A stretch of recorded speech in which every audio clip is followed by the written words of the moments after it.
आप देख रहे हैं तक्षशिला चैनल। आत्मवत सर्वभूतेषु।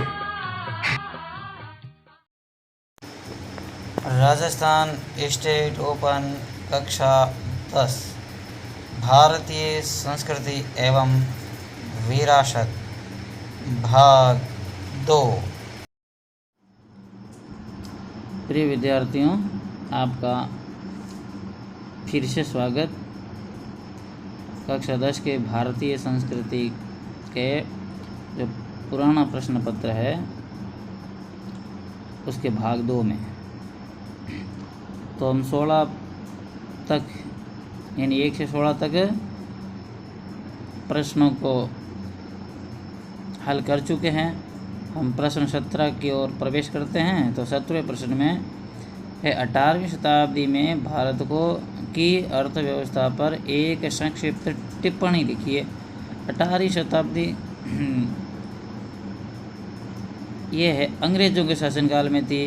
हम सब जानते हैं कि अंग्रेज़ों के शासनकाल में भारत की अर्थव्यवस्था गजब की चरमराई हुई थी। बहुत ही अर्थव्यवस्था में अंतर था। पैसे वाले तो बहुत ही पैसे वाले थे, अमीर थे, धनवान थे, और जो गरीब थे वो अत्यंत गरीब थे और गरीब ही होते जा रहे थे। उन पर विभिन्न प्रकार के कर डाल रखे थे। खेती पर भी कर था, शादी करते हैं तो उस पर कर था, और उनके ज़बरदस्त उनका शोषण था। जमींदार वर्ग था, उनका ज़ोरदार शोषण करता था। स्वतंत्रता की तो नितांत कमी ही थी। इधर अंग्रेज़ सरकार और इधर ये जो है हमारे जमींदार, ऐसा करके समाज के आम व्यक्ति का जीना दुर्लभ हो रहा था। और इसके साथ साथ जो प्रकृति की मार बार बार पड़ रही थी, जैसे अकाल भी पड़ा था। और उसके बाद में हम देखते हैं तो एक महामारी भी, प्लेग ही उसी काल में आई थी। तो ऐसे करके आम समाज की आर्थिक स्थिति बड़ी दयनीय थी, वह बद से बदतर थी। तो उस समय 18वीं शताब्दी के भारत की अर्थव्यवस्था में बहुत ही घिराव था, यानी बहुत ही घिरी हुई अर्थव्यवस्था थी और आम व्यक्ति की स्थिति बड़ी दयनीय थी। तो इस प्रकार 17वां प्रश्न की टिप्पणी हमने की है और हम प्रवेश करते हैं 18वें प्रश्न की ओर।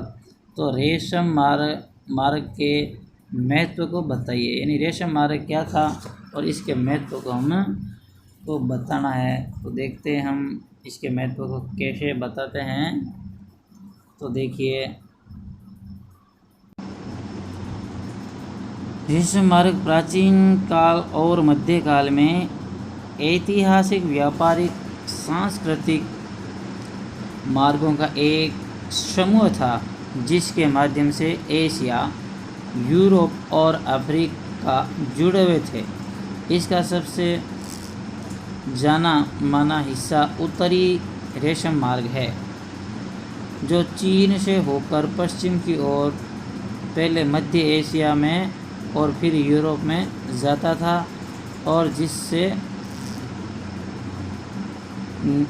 निकलती एक शाखा भारत की ओर जाती थी। इस प्रकार का रेशमी मार्ग का महत्व था और ये रेशम मार्ग कहलाता था।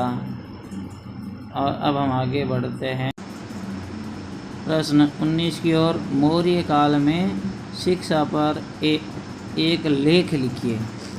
तो साथियों, मौर्य काल में शिक्षा बहुत ही उन्नत थी, बहुत ही उच्च कोटि की थी। उस समय छुआछूत जैसी रूढ़ियाँ नहीं थी।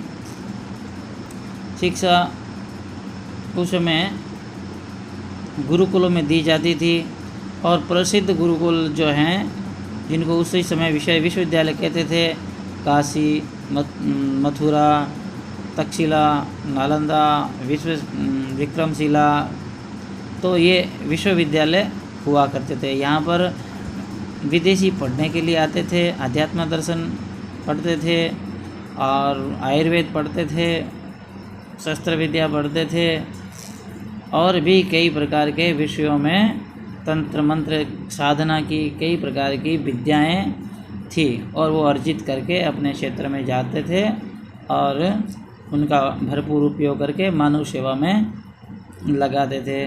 तो ऐसे भारत में अनेक शिक्षा के केंद्र थे, हर गांव में शिक्षा का केंद्र था और महिलाओं की शिक्षा अलग से दी जाती थी, पुरुषों की शिक्षा अलग से दी जाती थी। पूरा अपने वर्ण आश्रम व्यवस्था थी, वर्णाश्रम व्यवस्था के अनुसार शिक्षा दी जाती थी। शिक्षा में ऊंच नीच छुआछूत का कोई प्रकार का स्थान नहीं था। शिक्षा स्वतंत्र थी, इस पर किसी भी प्रकार का शासक का अथवा समाज के किसी वर्ग का अंकुश नहीं था।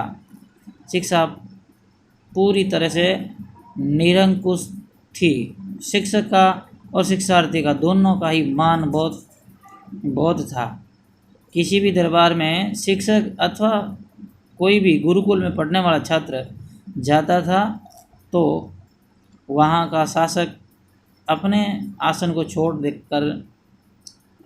देता था और उसको अपने आसन पर बिठाता था और उसका बहुत मान और सम्मान हुआ करता था।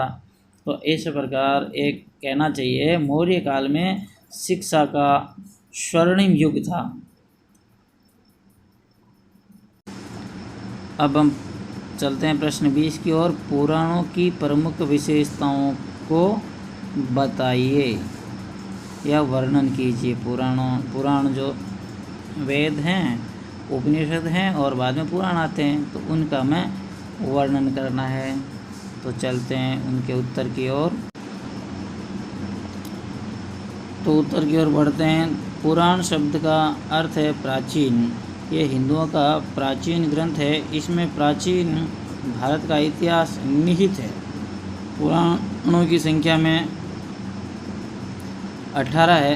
प्रत्येक पुराण के 5 भाग है। इसमें 5वां भाग में राजवंशों का इतिहास है। पुराणों के काल, भाषा, शैली तथा विषय में बहुत अंतर है, लेकिन प्रोफेसर एन घोष का मत है कि पहला पुराण शायद पहली शताब्दी में लिखा गया था। पुराण संभवतः 5वीं-6वीं शताब्दी तक पूर्ण हो चुके थे, क्योंकि इनमें हर्यक वंश यानी 606 से 47 ईस्वी का वर्णन नहीं मिलता। पुराण चाहे धार्मिक ग्रंथ हैं, लेकिन इतिहास के क्षेत्र में भी अत्यंत उपयोगी हैं। विष्णु पुराण, वायु पुराण, मत्स्य पुराण, भगवत पुराण तो इतिहासकारों के लिए अत्यंत लाभकारी सिद्ध हुए हैं। प्रश्न 21 महिलाओं के लिए हितों के संरक्षण हेतु सरकार को कौन से कदम उठाने चाहिए। तो हमें मालूम है कि भारतीय संविधान में स्त्री और पुरुषों को समान अधिकार दिया गया है। जितना पुरुष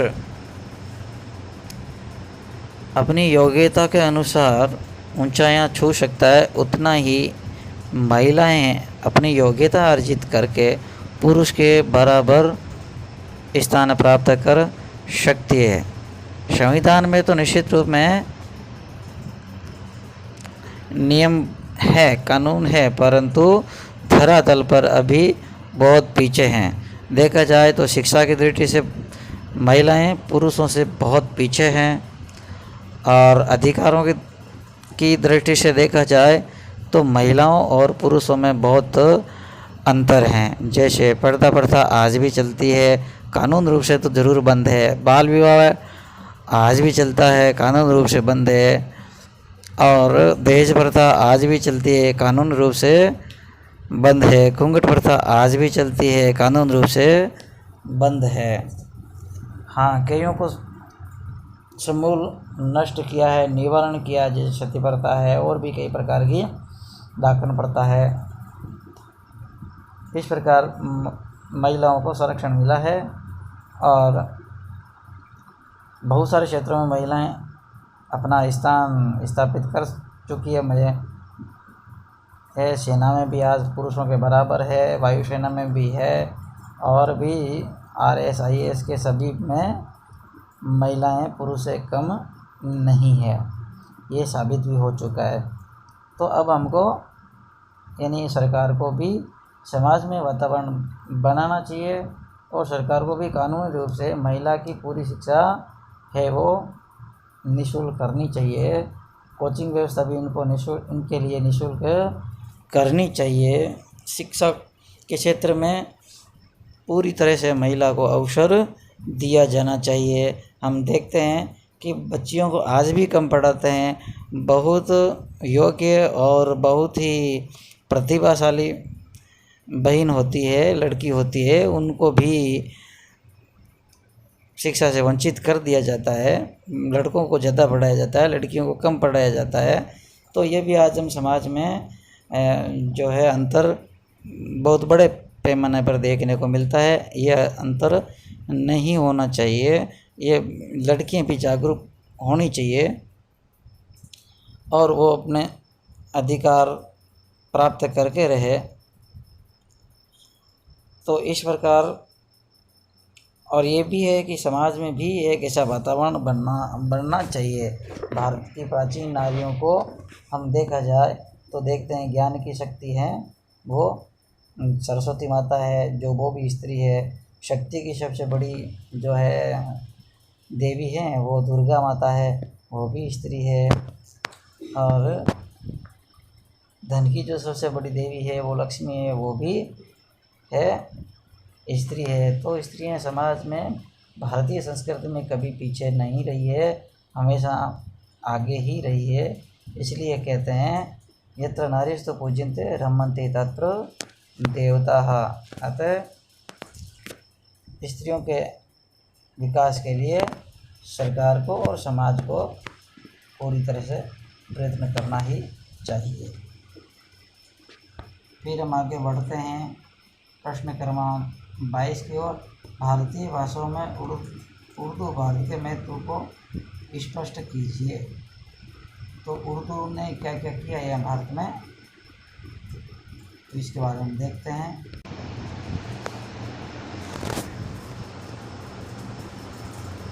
उर्दू 18वीं सदी के आरंभ में उर्दू भी लोकप्रिय हो गई, यानी उर्दू भाषा लोकप्रिय हुई। जब गद्य और पद्य दोनों तरह के साहित्य उर्दू भाषा में रचे जाने लगे तब उर्दू के एक गौरवशाली स्थान दिलाने के लिए शायरों की भूमिका महत्वपूर्ण रही। उर्दू के प्रथम कवि अमीर खुसरो माने जाते हैं।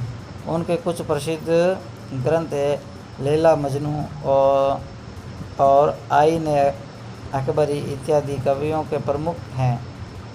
गालिब, जोक, हाली और इकबाल का उर्दू काव्य उनके संकलन बंग-ए-दर्रा में संकलित है। उनका गीत सारे जहाँ से अच्छा हिंदुस्तान हमारा सर्वाधिक प्रसिद्ध है। सर्वश्रेष्ठ गद्य लेखकों में एक नाम पंडित रतननाथ सराशार का है, जिन्होंने प्रसिद्ध पुस्तक फसाना-ए-आज़ाद लिखी थी। हिंदी साहित्य के मूर्धन्य साहित्यकार माने जाने वाले मुंशी प्रेमचंद ने भी अपने आरंभिक लेखन काल में उर्दू में ही साहित्य रचना की। उर्दू भाषा कविता और एक नया रूप दिया नज़्म कहा जाता है।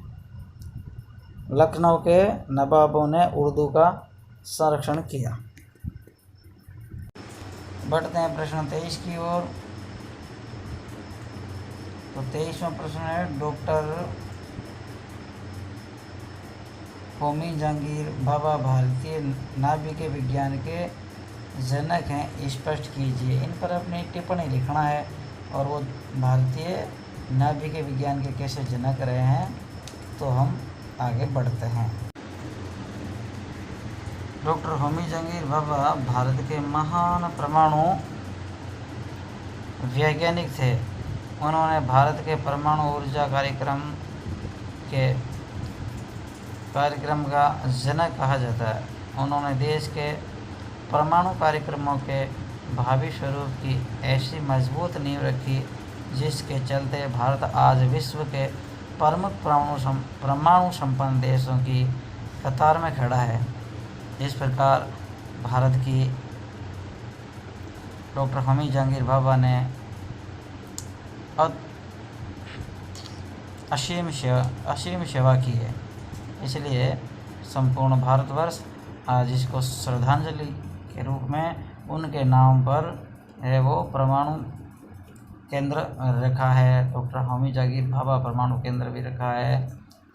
और एक महान देशभक्त और वैज्ञानिक हुए थे डॉक्टर होमी जहांगीर भाभा। भारत में 5वीं व 7वीं शताब्दी के मध्य जाति व्यवस्था में कौन कौन से परिवर्तन आए उनके बारे में हमको प्रकाश डालना है। तो उसमें क्या परिवर्तन आए वो हम देखते हैं कि पहले जो वर्ण व्यवस्था थी, जाति व्यवस्था नहीं थी, वर्ण व्यवस्था के अनुसार वो समाज चलता था। वर्ण व्यवस्था में जो जाति स्थायी रूप से नहीं होती थी, जो है मोची होता था, अर्थात जो समाज का सेवा करने वाला होता था शूद्र, और उसका बच्चा यदि प्रतिभाशाली है तो वो शिक्षक बन सकता था, वो व्यापारी भी बन सकता था और सैनिक भी बन सकता था। तो इसी प्रकार महिलाओं की शिक्षा पहले बहुत अच्छी थी, परंतु धीरे धीरे 5वीं से 7वीं शताब्दी आया तो ये धीरे धीरे जाति में परिवर्तन होने लग गया। तो वर्ण व्यवस्था है वो जाति व्यवस्था में आ गई और कई प्रकार की रूढ़ियाँ आ गई। छुआछूत का भी प्रारंभ हो गया। ऐसे करके समाज में बहुत ही परिवर्तन आया। जो एक सुसभ्य समाज था उसमें कई रूढ़ियाँ आकर के समाज को अस्त व्यस्त कर दिया। नारी शिक्षा पूरी प्राप्त करती थी पहले, परंतु अब नारी है 4 दीवारी में बंद होना शुरू हो गई। तो इस प्रकार कहना चाहिए कि 5वीं से 7वीं शताब्दी में काफ़ी परिवर्तन समाज में हुआ। अब हम बढ़ते हैं आगे प्रश्न 25 की ओर। योग का शाब्दिक अर्थ क्या है? योग के क्षेत्र में पतंजलि के योगदान को समझाइए। तो प्राचीन काल में योग की जो हमारे देश में स्थापना हुई है या आविष्कार हुआ, जो कुछ भी कहते हैं, स्वास्थ्य के लिए आज भी प्रासंगिक है। तो हम इसका उत्तर क्या होगा हम देखते हैं। तो उत्तर में हमको इस प्रकार लिखना है। योग का शाब्दिक अर्थ होता है 2 मूल तत्वों का मेल। योग का मूल पतंजलि के सूत्र में मिलता है, जो 2री शताब्दी ईसा पूर्व यानी कि लगभग आज से 2200 वर्ष पहले में लिखा गया माना जाता है। मानसिक कार्य व्यापार की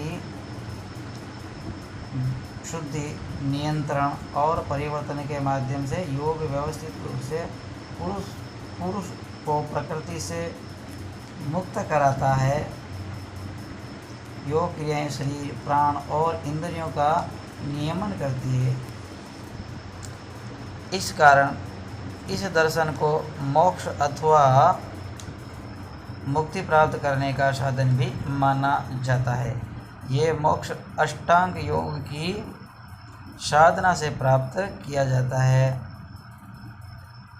योगासन, श्वास नियंत्रण यानी प्राणायाम, विषय वासनाओं से अलगाव, प्रत्याहार, किसी एक वस्तु पर मन केंद्रित करना यानी धारणा, चुनी हुई वस्तु पर ध्यान मग्न होना यानी ध्यान, तथा मन और पदार्थ द्वैत की समाप्ति यानी समाधि द्वारा प्राप्त किया जा सकता है। योग दर्शन में ईश्वर की मान्यता गुरु और शिष्य के रूप में है। तो इस प्रकार योग जो है 2200 ईसा पूर्व हमारे देश में तो पतंजलि ने ये महत्वपूर्ण कार्य किया और योग को एक जन जन तक पहुंचाने का कार्य पतंजलि ने किया है। तो इस प्रकार ये योग के बारे में हम टिप्पणी लिखेंगे। तो ये भाग 2 संपन्न हुआ और अगला भाग हम देखेंगे प्रश्न 26 से लेकर के 30 तक। तो इस प्रकार हम समापन करते हैं भाग 2 को। जय हिंद, वंदे मातरम।